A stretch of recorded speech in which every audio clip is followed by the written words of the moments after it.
Në Shqipërinë e viteve të fundit, me zhvillimeve të shpejta dhe transformimeve shoqërore, një botë tjetër ka ekzistuar paralelisht, ajo e krimit organizuar dhe e lojrave të fatit. Në qendër të kësaj bote qëndronte një emër që për shumë kënd simbolizonte pushtet, ndikim dhe mister, Ervis Martinaj. I lindur dhe i rritur në Shqipëri, Martinaj u bë i njohur si një nga figurat kryesore në industrinë e basteve.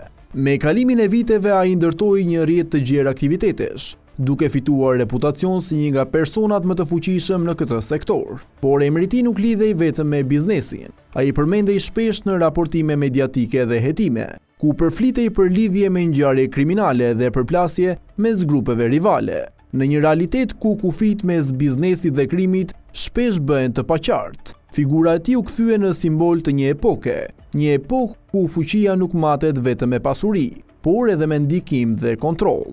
Por gjithçka mori një kthes dramatike në verën e vitit 2022. Në gusht të atij viti, Ervis Martinaj u zhduk pa lënë gjurmë. Nuk pati paralajmërim dhe nuk pati asnjë shpjegim, vetëm heshtje, një zhdukje që tronditi opinionin publik dhe ngriti menjëherë një val pyetjesh.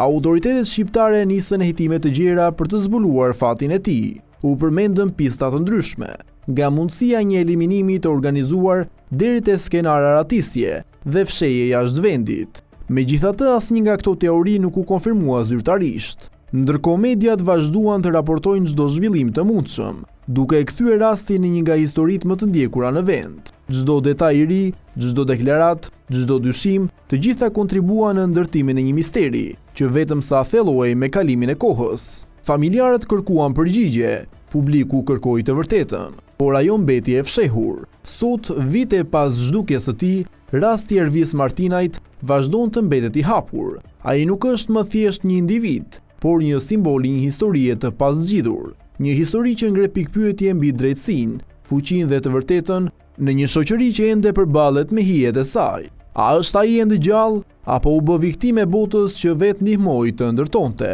Përgjigjet mungojnë dhe ndoshta për momentin misteri mbetet me forcë e vërteta.